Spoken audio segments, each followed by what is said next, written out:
But I think one of the interesting things, and I think we're at an interesting time, and before I even get the backstory of why you guys are where you are today with the National Emergency Response Information System, right? What do you say? NRIS? How do you say it?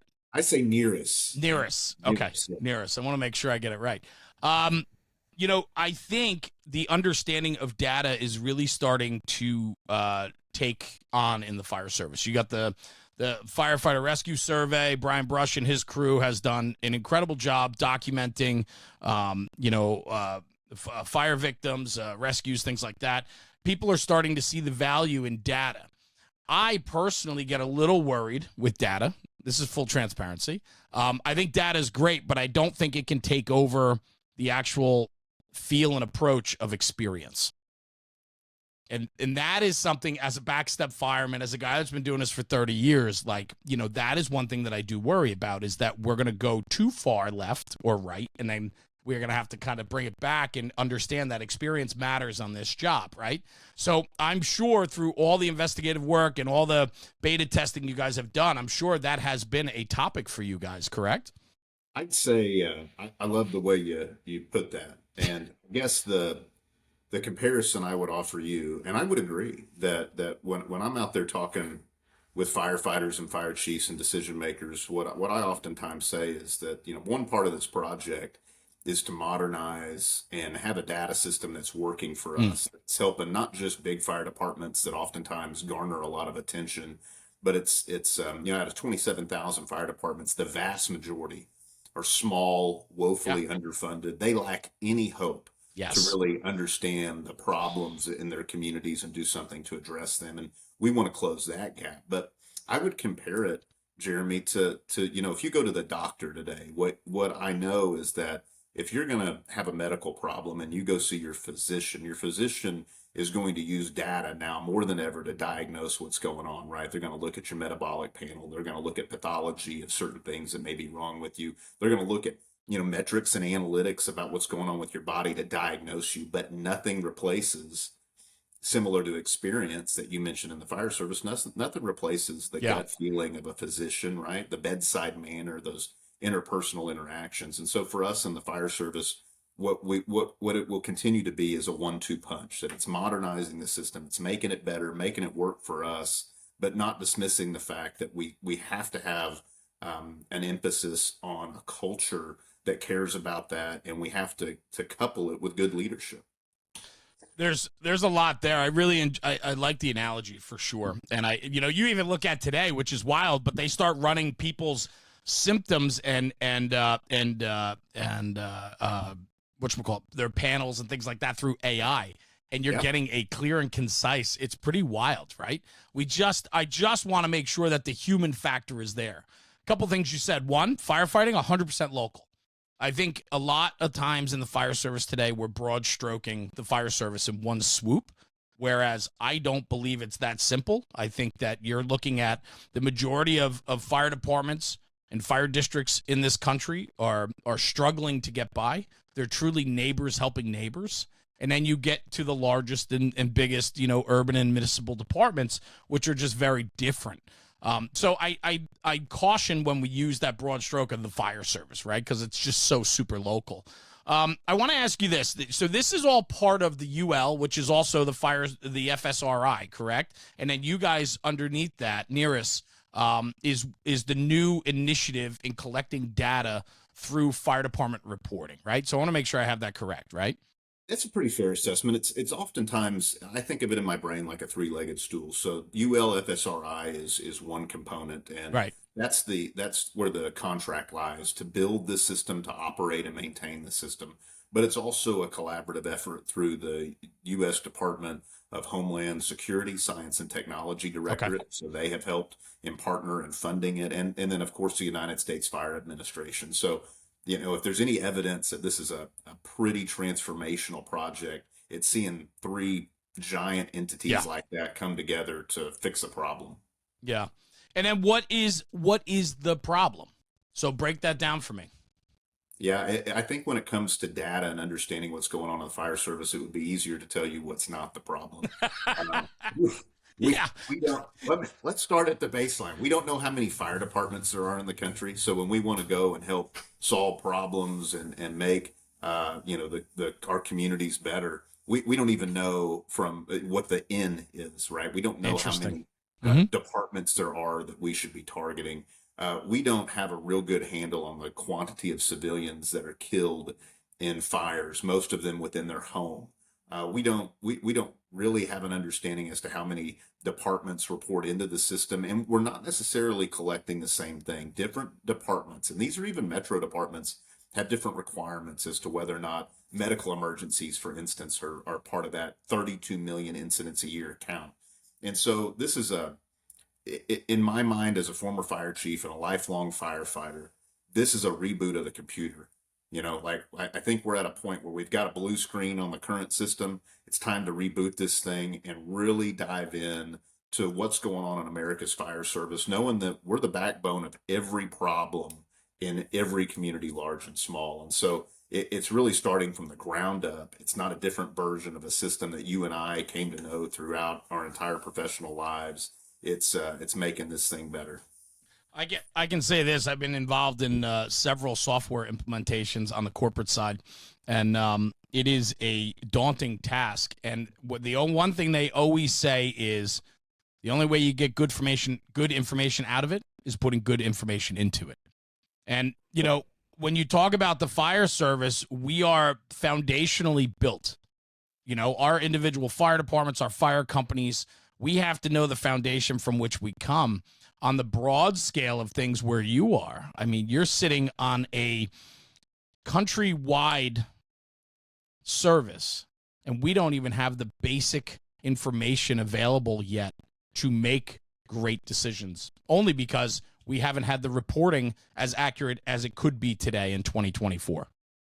Yeah, I mean, and the reporting today. I mean, when I talk to firefighters, a lot of times I'll ask them. I'll say, "What do you think we're doing here?" And they give me a quick answer, and it's what you said earlier too. And they're not wrong. They go, "You're replacing the old system in first. Bingo, Right. gold Right. star. That's exactly what we're doing." But it's much more than that. Like we have to have a good resource inventory of what our 1.2 million firefighters in this country do. I was told the other day by a fire chief from a western state that he had an engine company that was deployed to Pennsylvania helping to fight wildfires. And I think we all can agree that while there's a lot of complexity with problems like wildfire, having an engine company deployed out of the state like Idaho, or Oregon, or Montana, going to a place like Pennsylvania, that's not the closest and most appropriate resource, right? That there's a better way in our country for us to help local to local, state to local, you name it. And so there's just a whole host of problems that we want to help to make better. And then there's a lot of questions. Like I remember as a fire chief, I had a real aggressive company officer one time come in my office. And he said, we had 9 fire companies in the city, and only 3 of them carried hydraulic extrication tools. And he was assigned to one that of course didn't. He's gung ho, right? And he said, hey, we need jaws. We need jaws on my company. Have all this anecdotal, opinion based. And me Yeah. being me, I just thought, this is a great exercise for the department to say, hey, this is the kind of request you want as a fire chief, right? Is a guy or gal that wants to work more, wants Wants to to be do better. more. Yeah, I mean, there's no friction for me, but I thought I need to be able to prove that empirically that that's a good investment. Back then, it was probably still 50 or 60 grand Right. to get a set and get some cribbing and all the stuff you needed. Anyway, I dove into the current system that we have, and it didn't take me long to realize that I couldn't answer that very simple question, right? Like departments that have more than one station might ask themselves these pieces of equipment that cost a lot of money. If I can only get one or I can only get a few, where do you get the most juice out of the squeeze? And I couldn't answer that on something as simple as jaws of life. Right. And that's just one example of dozens upon dozens that I would have multiplied by all my peers throughout all these departments. And it'd be nice to have a system that actually made the job of a fire chief a little easier. Well, I was just going to say that there's so many layers involved that for somebody that was dialed in like yourself and you still couldn't find that answer quickly, that Yeah. just says how daunting of a task it can be when you start to dissect the information and the limited information that you have. And I think maybe too, this is where we get in some trouble, because oftentimes decisions are based upon feelings and not fact.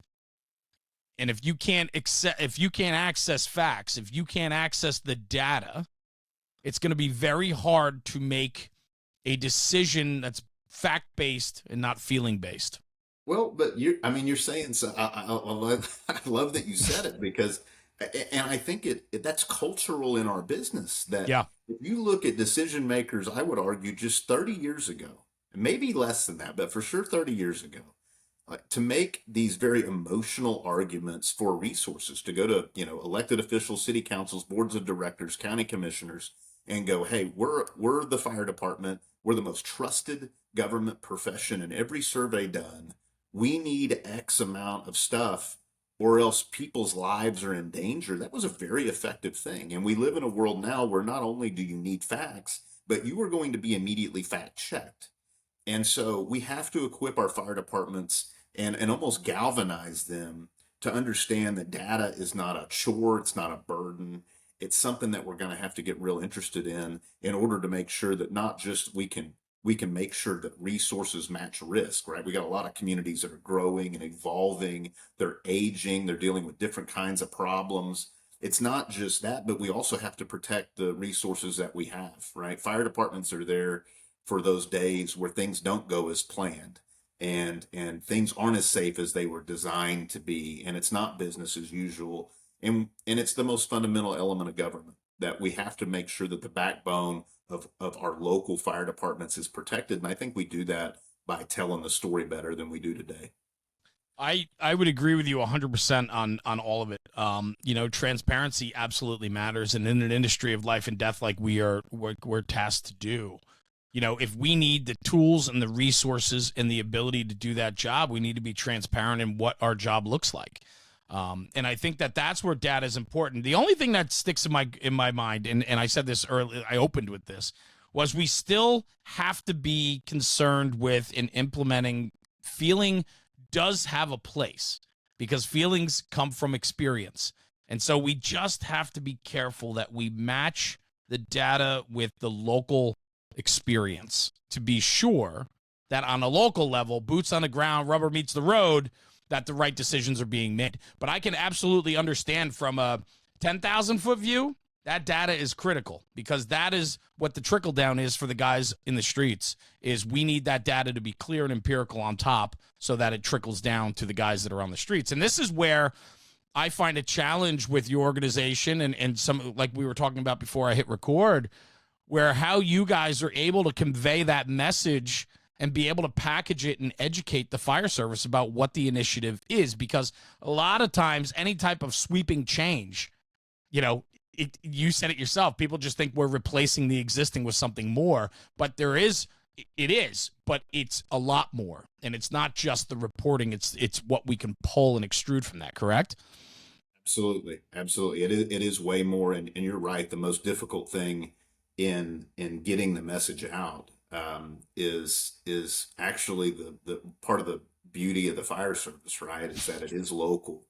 There is no magic push to talk button in which I can reach all these different firefighters Right. and fire departments. That what it means is it's a two-part equation, that we on this project, we have to be aggressive in the modes and the manner and the frequency with which we're out there, not just talking to the fire service, but this is our system. Like we and I as an individual, I'll learn as much being out there on the road, talking to gals and guys and going, that's a good point. I was in the state of New York, and somebody with that state had made a comment about violence against emergency responders. Right. And that's something that in the news system we're able to capture. We don't have any clue how often firefighters encounter situations, whether it's a structure fire or a medical emergency, in which their life is either threatened or in physical danger. Right. And they mention that as a priority to them. And you know what? If it's a priority to the fire service in New York, something tells me it matters in Ohio. Something tells me it matters in Florida. And so, we have this obligation to communicate with the fire service. And then the other side of that is that we have to have the fire service step up. And that's where reaching guys like you, Jeremy, and your colleagues, and being at conferences, like people have to also, show up for that two-way part of the communication. And that requires almost like a drum beat, right? That we just have to keep at it. Yeah. We have the Pied Piper syndrome, getting people to come on board and pay attention. And luckily we're getting a lot of traction. That's great. I mean, well, it is going to be something that affects every single department in the country, and so we know we need to educate. And I would challenge you guys, Chief, that you got to find ways in which to reach the people, and and that's innovating and getting a little uncomfortable in places you've probably haven't been before or talked about before. But something like this today, I know it's going to have a reach, and so I'm honored to be able to develop this relationship with you and your organization, because I think we'll be able to do more with it, and it's certainly a way to get the message out there. But how about this? What are we doing? So break it down for us a little bit. We're talking about more reporting, more data, but what does it actually look like? What does it matter to the guys that are going to be having to do and manage this new reporting system? Is it replacing NFIRS? Is it an add-on? Like, just kind of maybe break it down elementary for us, so we have a good understanding of what's coming. I can do that. If there's anything we can do, right, I can simplify something complex. We're firemen, Chief. We're firemen. That's what we do. So here's what we're doing is that the old legacy system, NFIRS, that we've used to collect data is going away. It's been in place for, 4 decades, give or take. It hasn't been updated in 25 years, which, if there was any illustration as to what the problem was, I guess, in many circles, what I'll do is I'll say, I got really good with that old system because it never changed. There's That's nothing right. else. You learn your keystrokes very quickly, We memorize stuff. We have Right. cheat sheets. Yep. And it just told an incomplete story, and it never evolved. That it's easy to say, like, well, Jenkins 25 years ago we were still fighting fire. They probably didn't need to evolve. That's an opinion, but the counter to that would be, we weren't talking 25 years ago about active shooter. Matter of fact, 25 years ago when Columbine happened was the first time I remember as a firefighter that we started to have serious conversations that involved active assailant, active shooter. Sure. NFPA 3000 didn't come along for a long time. Like, it's not just that, it's lithium ion batteries, sodium ion batteries. It's understanding what acts of terrorism play in our communities. It's the fact that words like community paramedicine and mobile integrated health did not exist. I don't know that they were in my vocabulary 10 years ago. Yeah. Certainly not 25. Sure. And we just want to tell a complete story. Like, fire is not an emerging threat, right? We know fire, but the fires that we have today, what happened in Gatlinburg a few years back, what happened in Maui a little over a year ago, like, those are different. I don't remember those in the first half of my career, not like that. Right. And so our system is evolving to better capture that information. It's also evolving to also tell the story as to what happens when we get there. Like, the legacy system, NFIRS, it had a lot of shortcomings.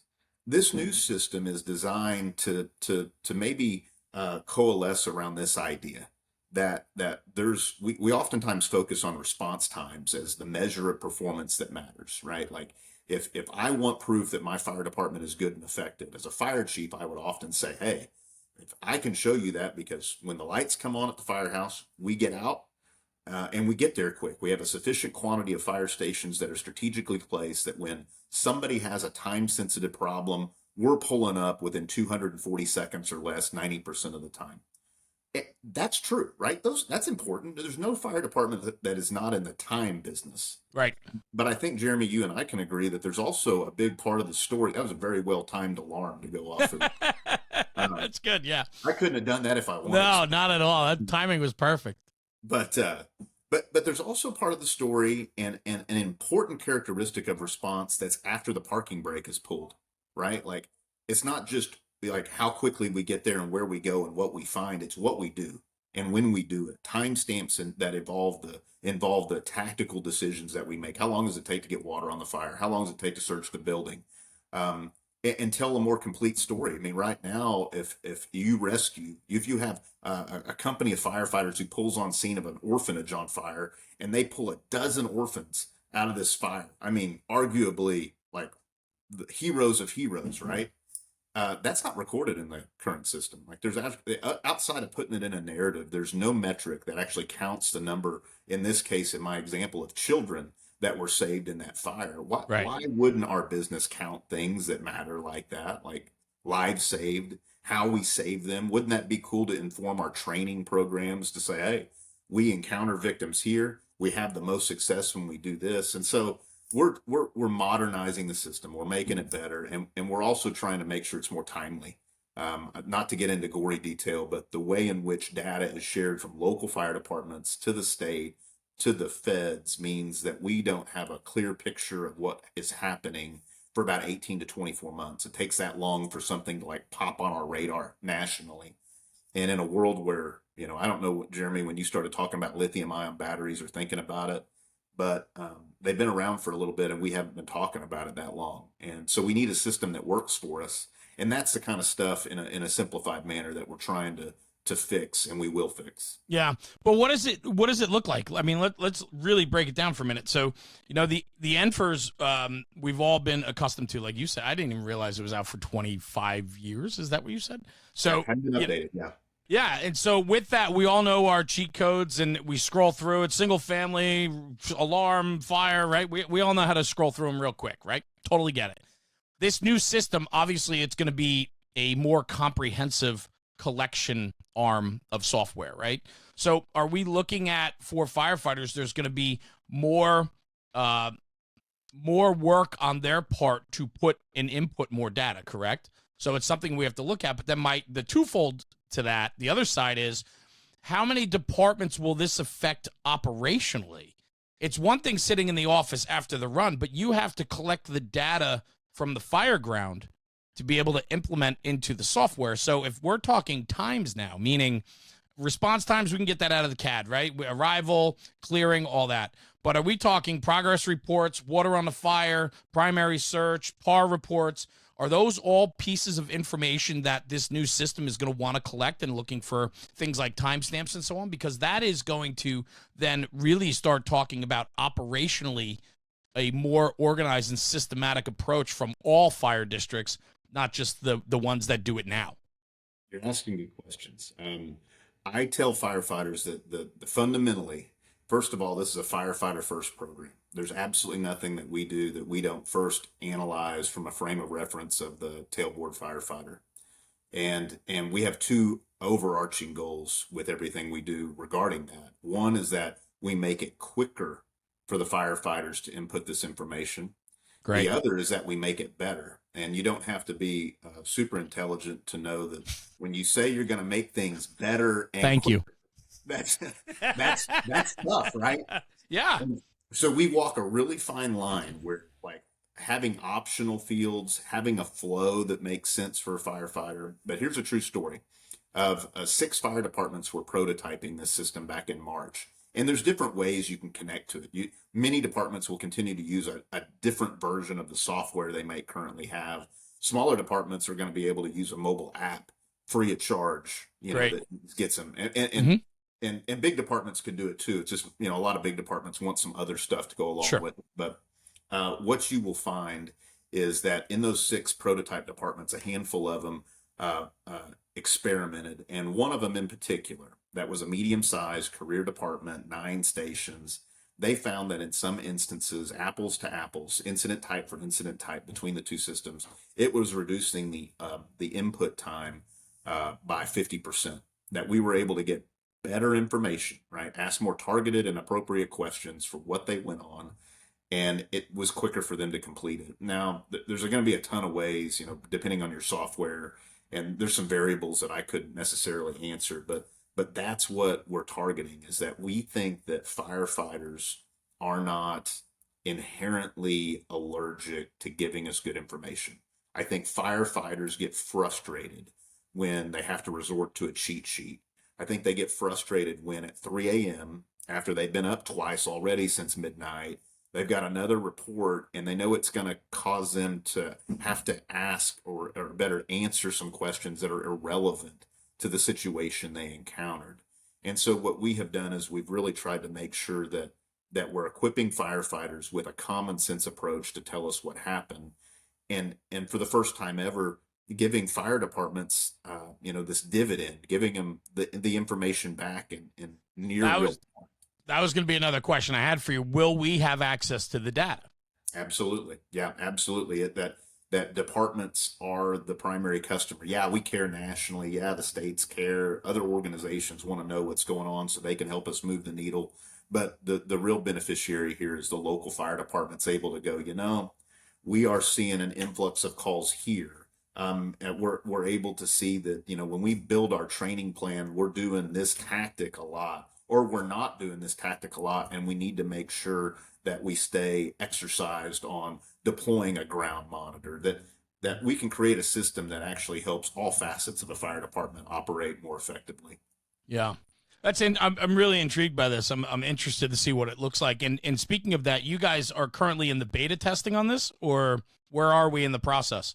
We started prototype testing in March. We deployed beta in August, and on November the 4th, I may be lying to you, but I think it was November the 4th, we deployed version 1. And so as of January 1st, 2025, we will be able to accept incidents into NERIS.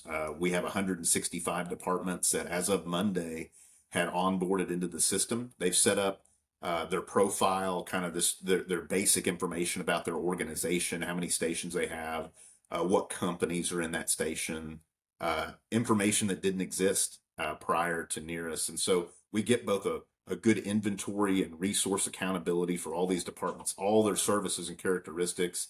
And then one by one, they'll begin to migrate in 2025 by pivoting their incident reporting from the old system into the new. And that some might do that January 1st. There'll be plenty that'll be, all throughout the year, every day, especially as our software vendors, records management system vendors come on board.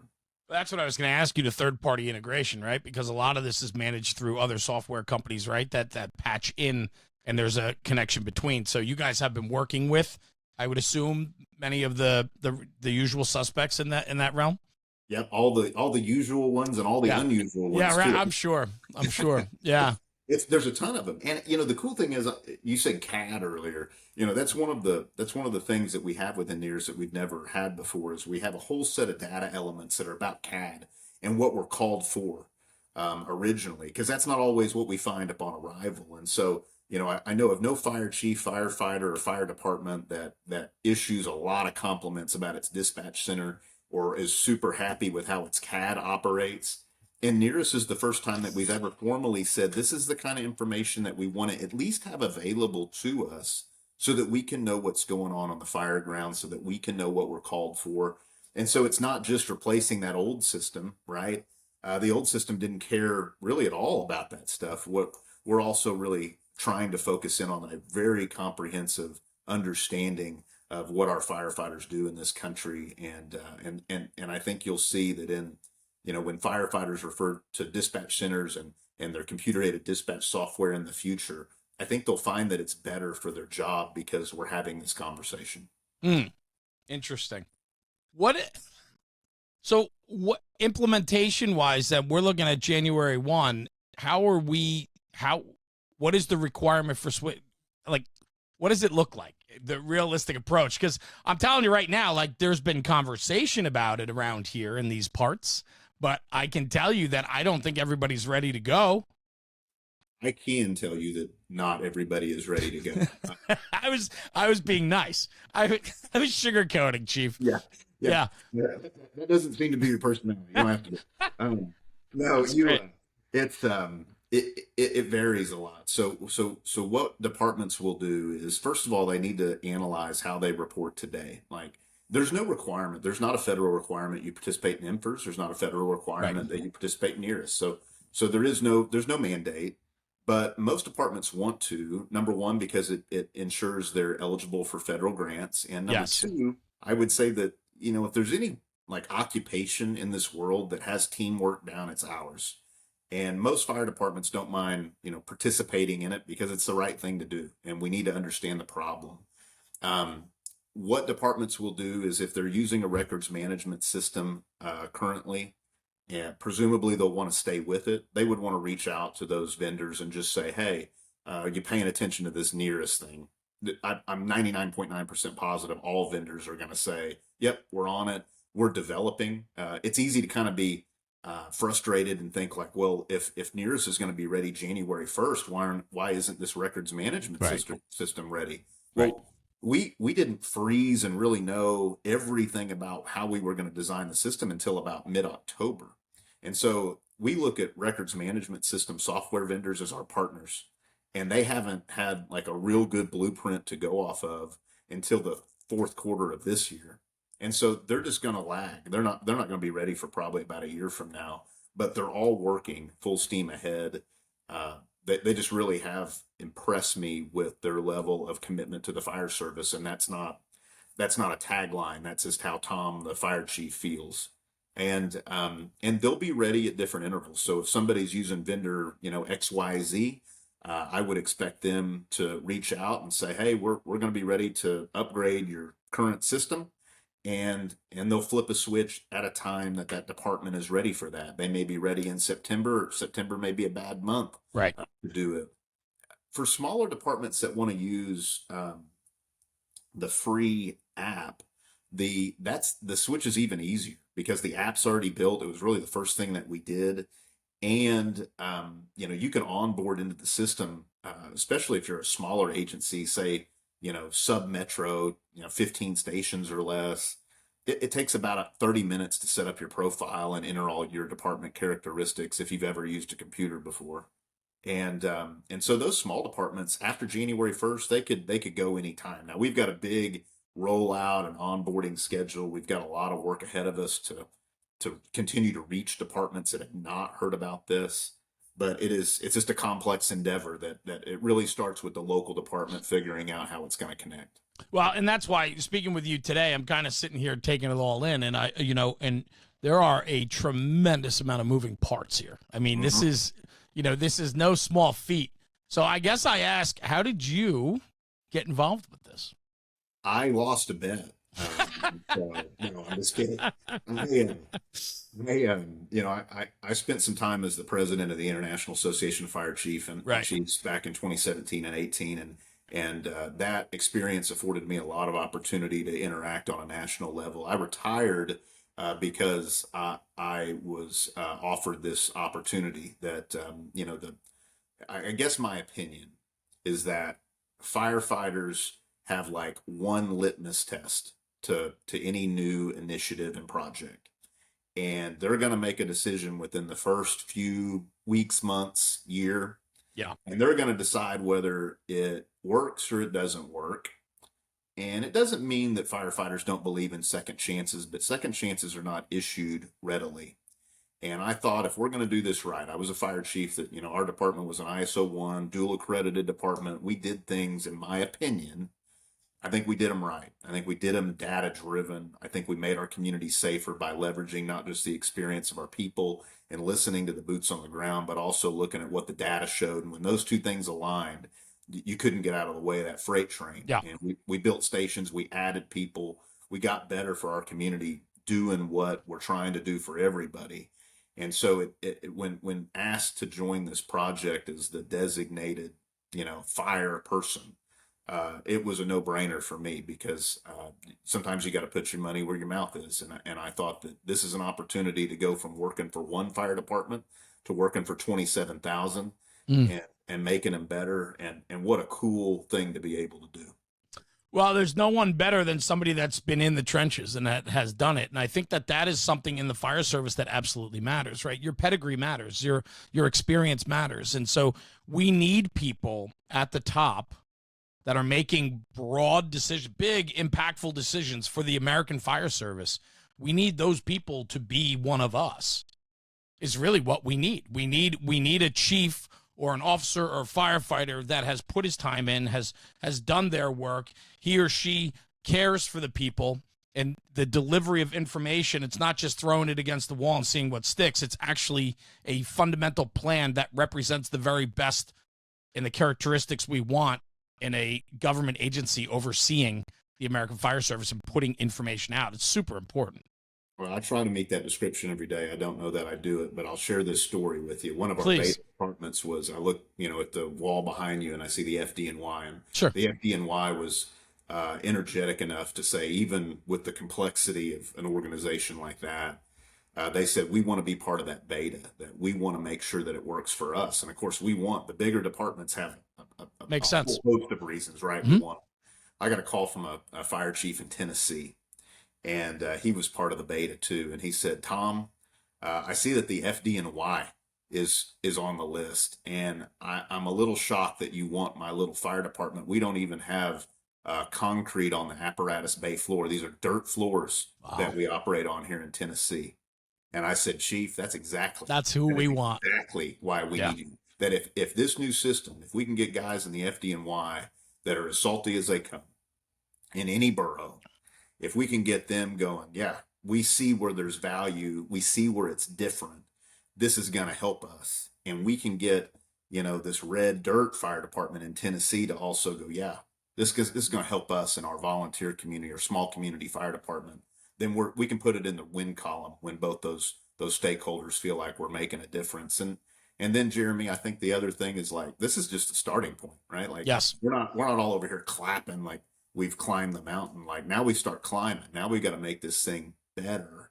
And that's what we lack. There's too often we just sit on our hands and don't evolve. But we've got to get in this habit in the fire service, I think, in the decades to come, to just rinse and repeat. Like, see what we're doing, let's make it better. Let's evaluate that, and let's make that a little better. And if we do that, I think that we'll actually, make our community safe. We'll keep firefighters safe, and we'll do the job. We'll do a dangerous, risky job in a much more effective way. So much there, but absolutely, I think it's always mission first. And when the mission matters, you put the mission over the individual, and a mission like this needs to come from people that truly exemplify what we want out of our firefighters. And I applaud you for doing that. Thank you for sharing that story. There's a lot there. As for the FDNY logos in the back, I don't talk about it often, but those are all memorable shirts for me, or memorial shirts from 9/11 or other line of duties of friends or people that I've lost, and so on. So it's kind of an important backdrop. So thank you for pointing that out. But I agree. I couldn't agree with you more. And that is what we need in a program, is we have to make sure that the delivery of the message hits everyone from small to large, and everybody in between. They have to understand that regardless of department and who you are, or the department you work for or volunteer with, we need your information so that we can make the best assessment and decisions on a national level that affects the very small to the very large. Yep. Super important. Yeah, absolutely. I mean, you talked about Brian Brush. I actually just ran into him yesterday, so it's Mm. odd. I saw him through the glass door. But you look at what he's done, and it's like we want to cabbage onto things like that. That we shouldn't be relying on what started as a project to collect this information. We shouldn't rely on somebody else to gather information about Maydays. We've got an obligation of a bit as a business. We know it's dangerous. It's never not going to be a dangerous job. We know that we've got to put brave women and men in uniform to take care of our communities. And from a data standpoint, what we want to do is honor those who risk their lives and who have lost their lives, in a way that we're collecting information and we're doing what we can to incrementally but strategically make our business as safe as it possibly can be while still doing the job. Yeah, really well said. So, final thoughts, because we are going to get back together. We were chatting, and I don't want to keep you all morning. You're hanging, having a cup of coffee with the guys, and I don't want to take up too much of your time. But I got a much better sense of what this is, where it's going, what it looks like, and I appreciate that. But final thoughts from you, something that maybe you want to stress that I can share with the world until we get together again. Well, I think the most fundamental thing that for a podcast like this that gets up to 2 million downloads, what I would encourage your people to do is this: that if you're listening to this and you've never heard of NERIS, fix that problem, Mm. right? That one part of it is, you got to have guys like me that are out here talking about it and educating, but it also takes effort on the individual firefighter to go, let me learn about that. And also, don't be dismissive of the fact that data is going to play a more integral role into the lives of firefighters. That, when I'm judging by our approximate age congruency, but I think that you would have a similar opinion of me in that, when I came on the fire department, people didn't embrace technology. Computers were not frequently thought of as a friend of a firefighter. But today, every single person we hire, right, they're carrying around a computer and they're really good with it. And we want to harness that energy and harness the abilities of our new firefighters so that we collect good information. And so I think it's incumbent upon decision makers. I don't care if you're a chief listening to this or a firefighter, learn about NERIS and reach out to us. Like, this is not some amoeba that somebody else is putting together. This is your system. And we want you to understand it. We want to make sure it's working for you.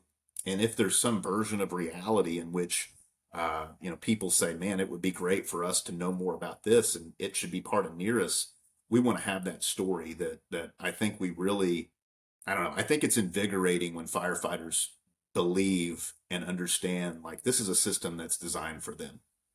Yeah, and I think too, it's a really interesting time in the fire service where our leaders and firefighters are more educated than they've ever been before. Mm-hmm. And they're hungry for knowledge. And I think part of that has to do with it fills some of the voids of the lack of experience or the lack of other opportunities in the fire service that we maybe had years ago that we don't have as much today. So they're filling those voids, which I think is fantastic, right? Because if we make information available, we want our consumer, our firefighters, our officers, our bosses to be able to have that information at their fingertips and to invest into it. And super important. We need that, and I couldn't agree with you more. So speaking about that, where can they find the most information? I was on the NERIS website, which is, I guess, under fsri.org, and then it's, you can find the trickle down there. Great place for information. And then also, I believe there's a webinar available or some information also, Chief? Yes. So there's really two primary places you could go. So any Google search for NERIS would populate with plenty of opportunity for people to learn. You can go to the United States Fire Administration. Easy to navigate from there to locate NERIS. That's kind of where you can find some pretty stable content. NERIS.fsri.org. Good landing spot, but there's information technically on the system. We've produced 5 webinars with a 6th webinar and other ones that will come. I would say those webinars, we try to keep around an hour, and you could start at 1 and go to 5.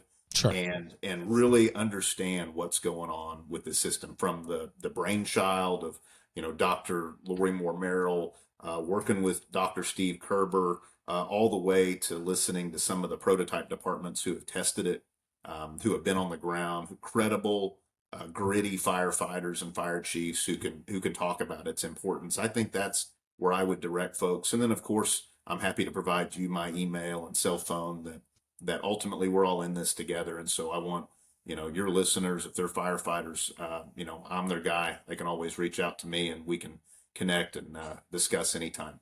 Well, I can say this. It's been a fantastic conversation. I'm grateful that we got our paths crossed. A mutual friend, Kevin Quinn, who I just met not too long ago from the National Volunteer Fire Council, kind of put this together for me in seeing value in getting us together. And I agree with Kevin 100%. There's tremendous value here. And I think that there's a lot that we can help each other with. And I look forward to the opportunities, Chief, down the road. If we can insert ourselves in any way in which to deliver the message or to get more information out, I'd be very happy to talk with you about that for sure. So look forward to that opportunity.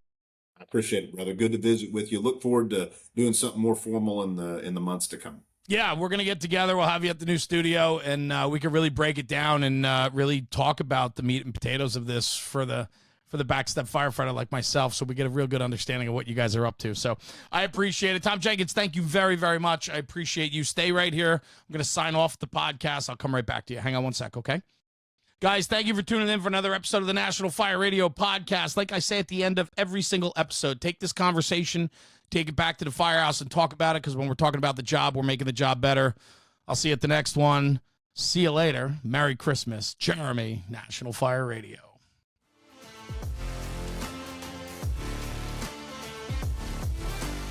National Fire Radio.